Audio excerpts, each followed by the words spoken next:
আমার বন্ধুগণ, উহুদের ময়দানে আব্দুল্লাহ বিন জাহাশের লাশ ছিন্ন বিচ্ছিন্ন হয়ে পড়ে আছে। চোখ নাই, কান কাটা, নাক কাটা, হাত কাটা, পা কাটা আব্দুল্লাহ বিন জাহাশ পড়ে আছেন। আমার নবীজি উহুদের ময়দানে আমার নবীজি রক্তাক্ত হয়েছিলেন। উহুদের ময়দানে আমার নবীজি হারিয়েছিলেন দুটা দাঁত। কটা দাঁত বলেন? দুটা দাঁত হারিয়েছিলেন। কপালের মধ্যে লোহা বিদ্ধ হয়েছিল, গালের মধ্যে লোহা বিদ্ধ হয়েছিল। আমার নবীজির মাথা বরাবর পাথর মেরেছিল। আমার নবীজির সেই পাথরের আঘাতে নবীজির হেলমেটের চিকন ফলা কপালের মধ্যে গেঁথে গিয়েছিল।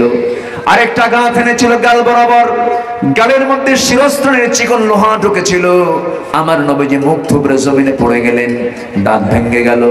নবীজির মুখে রক্তগুলো গড়ে গড়ে দাড়িটা লাল হয়ে গেছে, জুব্বা লাল হয়ে গেছে। আমার নবীজির শরীর থেকে এত পরিমাণ রক্ত ঝরেছে, নবীজি মুখ থুবড়ে পড়ে গেলেন। গোটা কুরাইশদের মধ্যে সব দিকে রুমার ছড়েছে, রাসূল দুনিয়া থেকে বিদায় নিয়েছেন। সাইয়েদনা আলী তন্ন তন্ন করে খুঁজে খুঁজে রাসূলকে বের করার জন্য চেষ্টা চালাচ্ছেন। গিয়ে দেখেন নবীজি একটা গর্তের মধ্যে উপর হয়ে পড়ে আছেন। আমার নবীজিকে সেই জায়গা থেকে তুললেন এবং সাইয়েদনা আলী বলছেন, ইয়া রাসূলুল্লাহ, এই উহুদের ময়দানে যে সমস্ত কাফের বেঈমানরা আপনাকে রক্তাক্ত করেছে, আপনি তাদেরকে লানত করুন। রাসূল বলছেন, শোনো আলী, আমি নূহের মতো বলবো না, আমি মুসার মতো বলবো না, আমি আগের পয়গম্বরদের মতো ধ্বংসের কামনা করবো না আলী। তবে একটা কথা জেনে রেখে দিও, আমার রক্ত যখন জমিনে পড়েছে, বেশি দিন দূরে নয়, এই জমিনে আল্লাহর দ্বীন কায়েম হয়ে যাবে। আমার নবীজি সাইয়েদনা আলী কোলে উঠলেন, তাকে কোলে করে নিয়ে চলে গেলেন। উঁচু জায়গায় শোয়া দিল। নবীজির মাথায় লোহা, কেউ বের করতে পারে না। উবাইদ ইবনুল জাররাহ দাঁতটা লাগায় দিলেন, এত জোরে টান মারলেন, লোহাটা বের হলো। উবাইদের সামনের দুটো দাঁত ভেঙে পড়ে গেল। রাসূল বলছেন, উবাইদা, এই দুটো দাঁত তোমার ভাঙলে অযথা আস্তে টান দিলে তেমনি বের হতো লোহা, তো তোমার দাঁতটা ভাঙতো না। সাইয়েদনা উবাইদা বলেন, ইয়া রাসূলুল্লাহ, হাত দিয়ে টান দিলে আপনি কষ্ট পাবেন, আপনার চুল পরিমাণ কষ্ট হোক এটা আমি চাই নাই। আপনাকে মোহাব্বত করতে গিয়ে শুধু দাঁত কেন, আমার কলেজে ছিঁড়ে দিলেও তাও রাজি আছি, কিন্তু আপনাকে চুল পরিমাণ কষ্ট দিতে রাজি নই। আমার নবীজির গালের লোহা টান মারা হলো, ফিনকি দিয়ে রক্তগুলো গড়ে গড়ে পড়ে। সাইয়েদনা উবাইদ ইবনুল জাররাহ হাতের অঞ্জলি দিয়া রক্তগুলো হাতের মধ্যে রাসূলকে না দেখায়া চুষে চুষে পান করছেন। রক্ত পান করা তো জায়েজ নাই। রাসূল দেখে ফেলছেন। রাসূল দেখে ফেলে বলছেন, আলী, ও উবাইদা, তুমি কার রক্ত পান করো, কি খাও? হুজুর, আপনার রক্ত কোন জমিনে ফেলবো, আমি ফেলার জায়গা পাইলাম না। আমার নবীজি বললেন, ওরে উবাইদা, আমার রক্ত তোমার দেহে যখন প্রবেশ হয়েছে, এই দেহটা জাহান্নামের জন্য আল্লাহ পাক হারাম করে দিয়েছে। দিন কায়েমের জন্য আমার নবীজি কপাল বিদ্ধ হয়েছে লোহা দিয়া, গাল বিদ্ধ হয়েছে লোহা দিয়া। দিন কায়েমের জন্য দাঁত দুটো ভেঙে পড়ে গেছে। সারা জীবন উহুদের ময়দান থেকে মৃত্যু পর্যন্ত আমার নবীজির সামনের দুটো দাঁত ছাড়া কথা বলেছেন, অস্পষ্ট কথা বের হয়েছে। আমার নবীজি 1 বছর যেতে না যেতেই খন্দকের পরিখা খনন করতে গিয়ে কোদাল মারতে মারতে পরিখা খনন করতে করতে 4টা দিন 4টা রাত, ভাত নাই, খাবার নাই, খেজুর নাই, রুটি নাই, কিচ্ছু নাই। কোদাল মারতে মারতে দেখা গেল আমার নবীজির কোমরটা কুঁজো হয়ে গেছে। আমার নবীজি মৃত্যুর দিন পর্যন্ত কোমর সোজা করে দাঁড়াতে পারেন নাই।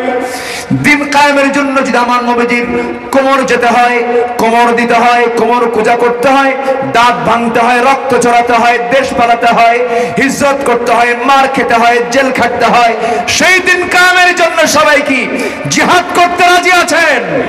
রাজি আছেন কারা কারা? হাত উঁচু করে দেখা।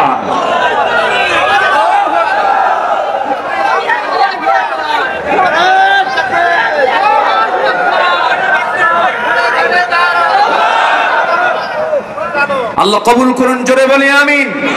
সূরা তাওবার 111 নম্বর আয়াতে আল্লাহ রাব্বুল আলামিন বলেন, যারা পারেন ঠোঁট মিলিয়ে বলুন, ইন্নাল্লাহা আশতারা মিনাল মুমিনিনা আনফুসাহুম ওয়া আমওয়ালাহুম বিআন্না লাহুমুল জান্নাহ يقاتلون في سبيل الله فيقتلون ويقتلون وعدا عليه حقا في التوراة والإنجيل والقرآن ومن أوفى بعهده من الله فاستبشروا ببيعكم الذي بايعتم به وذلك هو الفوز العظيم جربنا الله أكبر আল্লাহ নিজে বলছেন জান মাল দাও আমি তোমাকে জান্নাত দেব জোরে বলি আল্লাহু আকবার আল্লাহর ওয়াদা ভঙ্গ হয়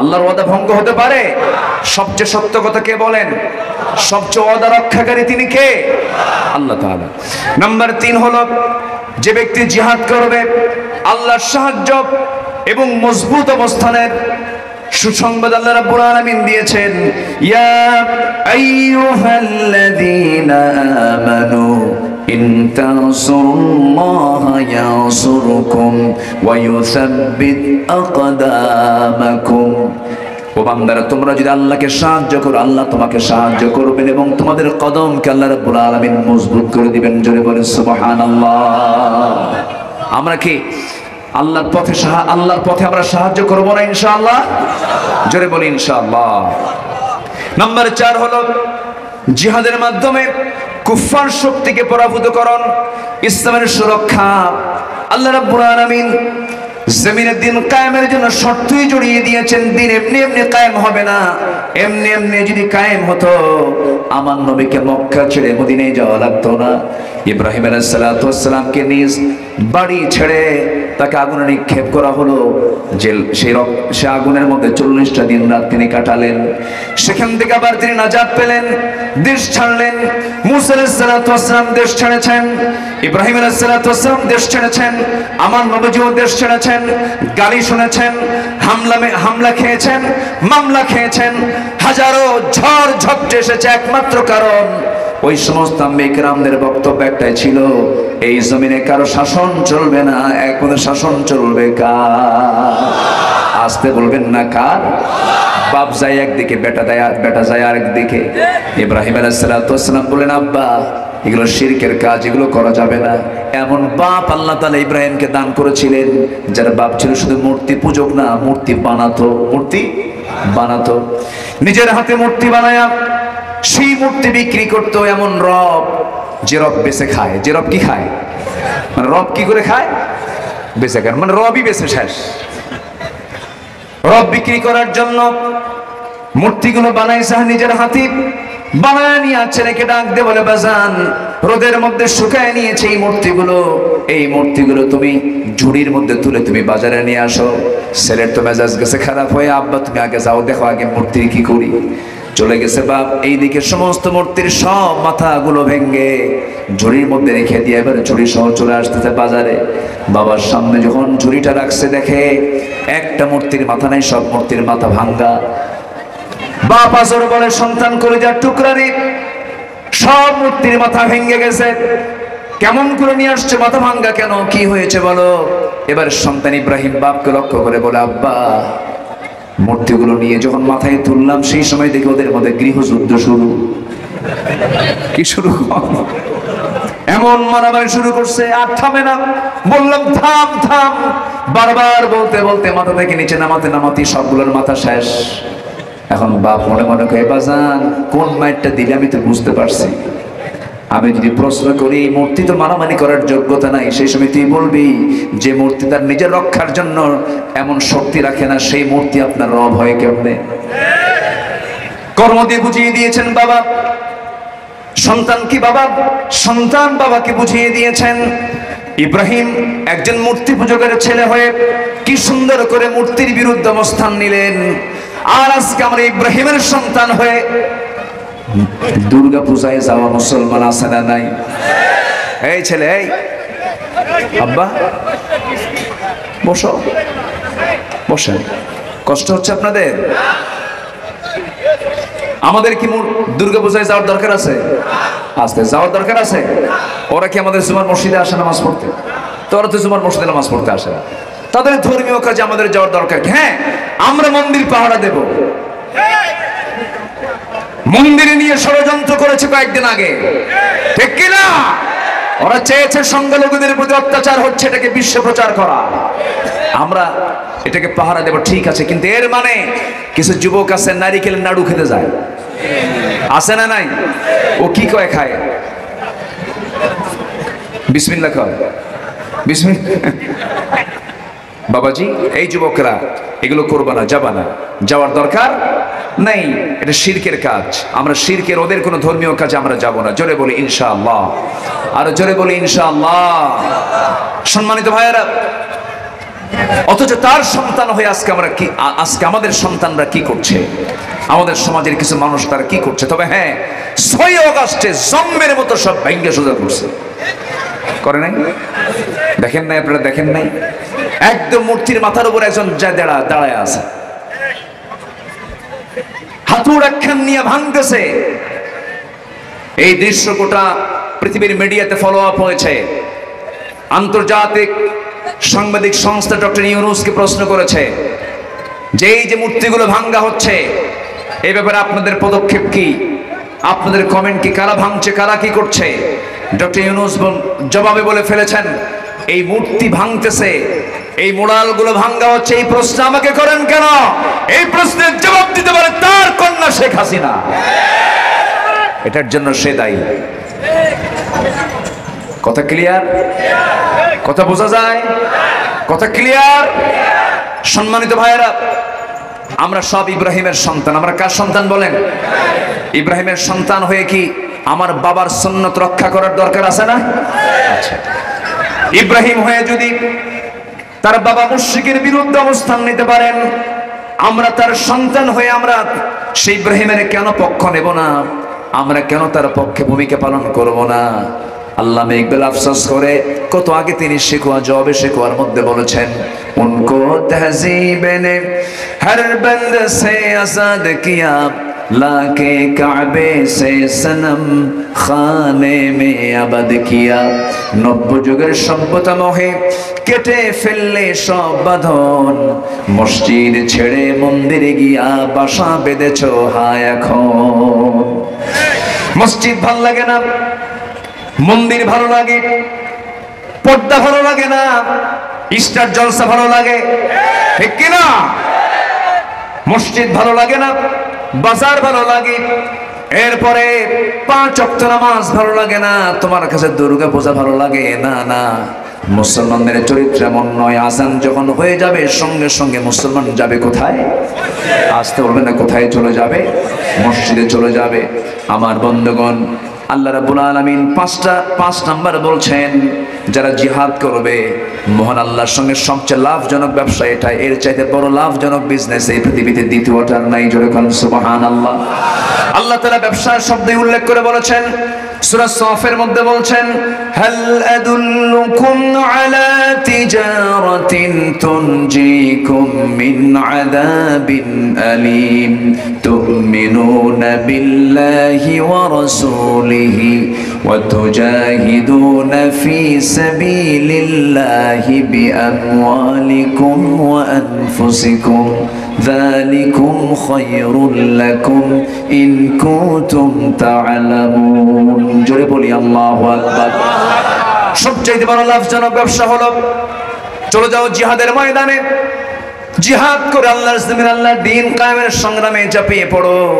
আমার নবীজি বদর যুদ্ধের দিন জিহাদের ব্যাপারে উৎসাহ দিচ্ছেন এক সাহাবী, খেজুর খাচ্ছেন। কি খাচ্ছেন বলেন? খেজুর খাচ্ছিলেন। খেজুরটার অর্ধেক খেয়েছেন।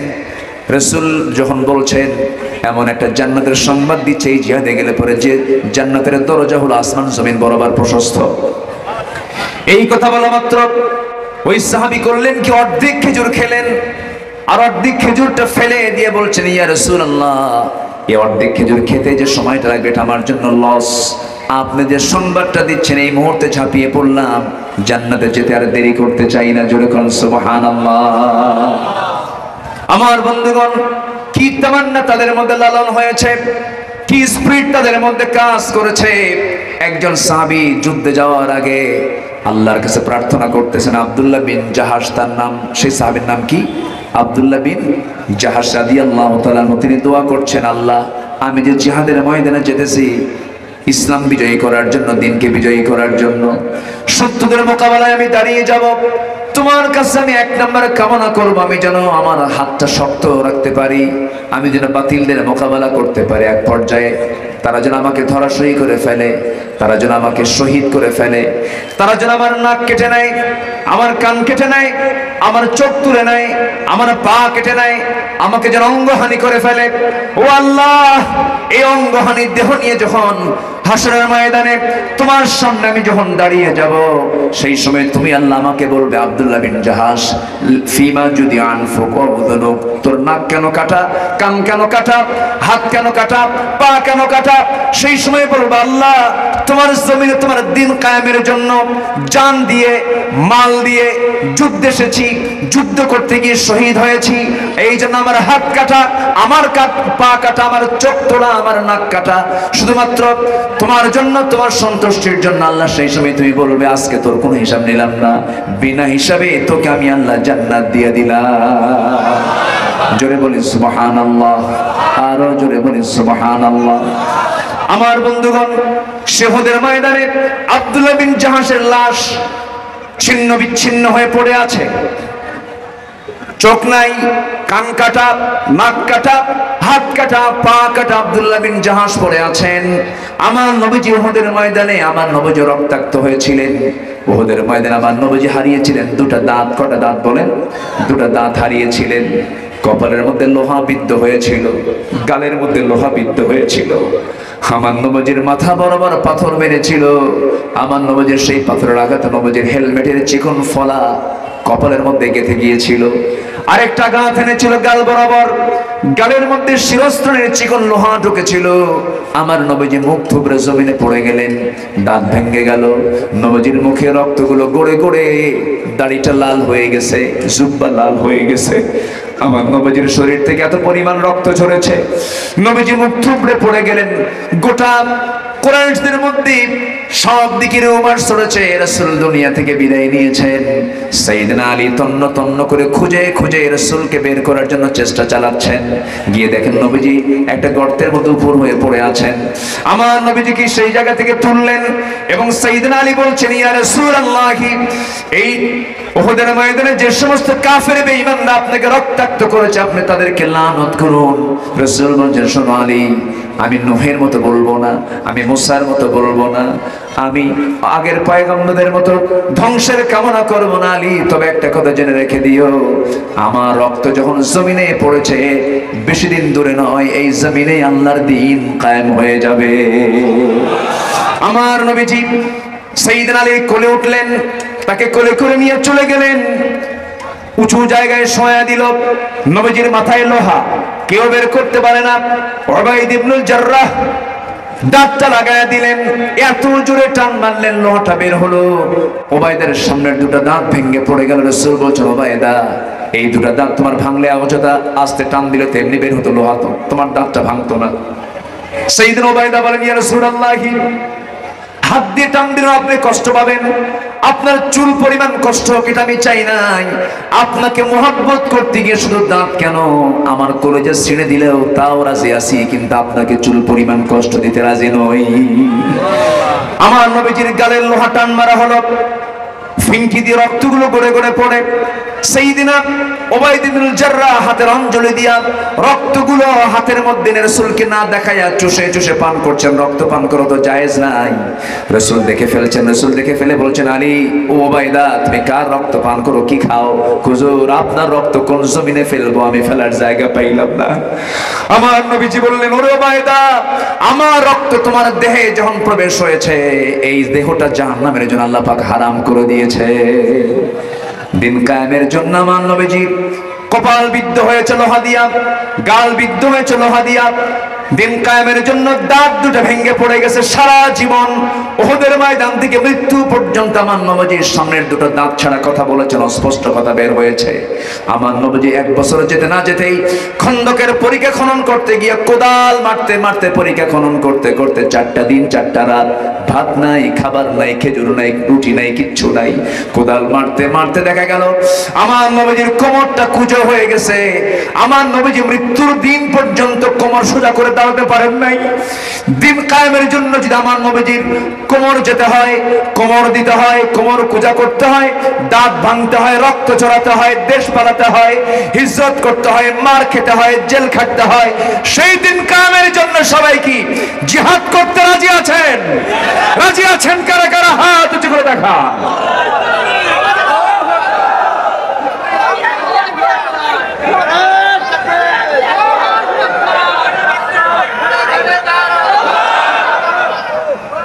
আল্লাহ কবুল করুন, জোরে বলি আমিন।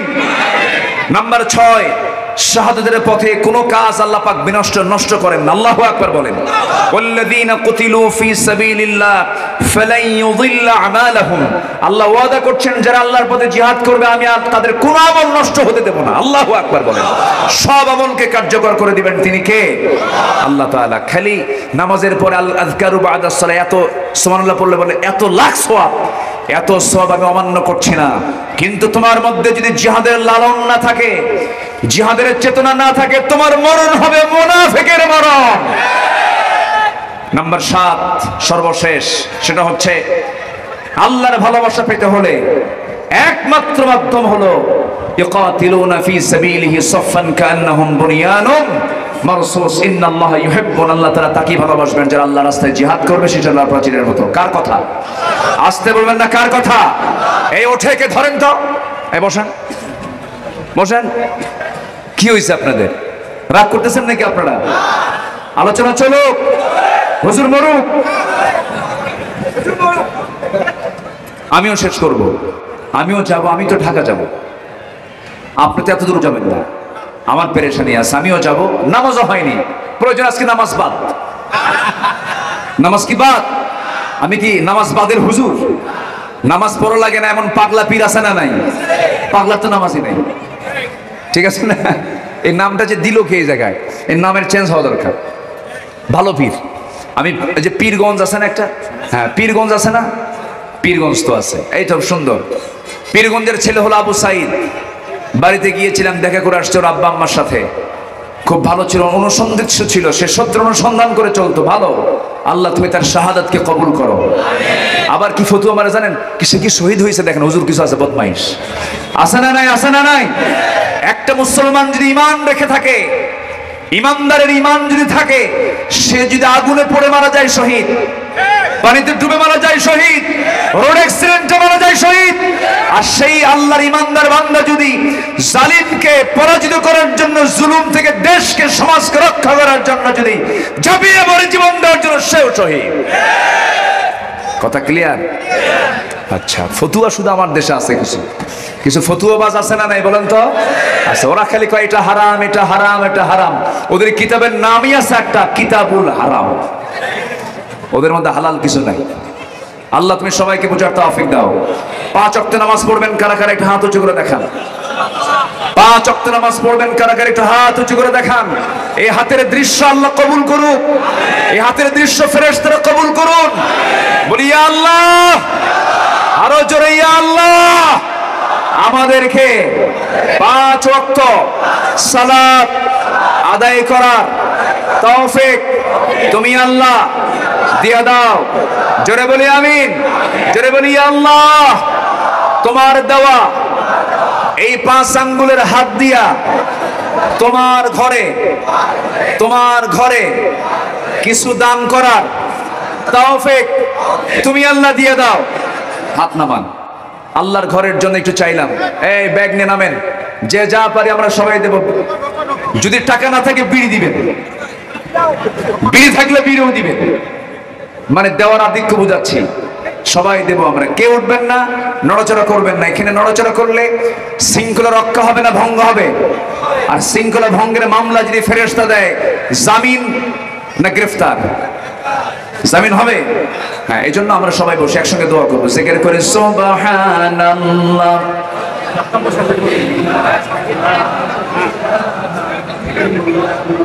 কোথায় ভলেন্টিয়াররা? কোথায় জিকির করে লা ইলাহা।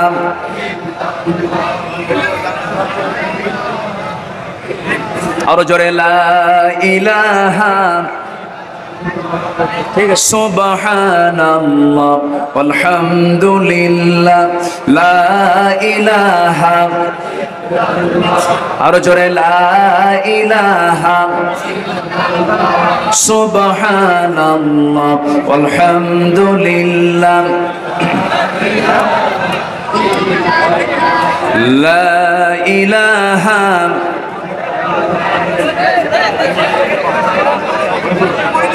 ভলেন্টিয়ার স্বেচ্ছাসেবক যারা আছেন সবার হাতে হাতে চলে যান, সবাই দায়িত্বশীল হয়ে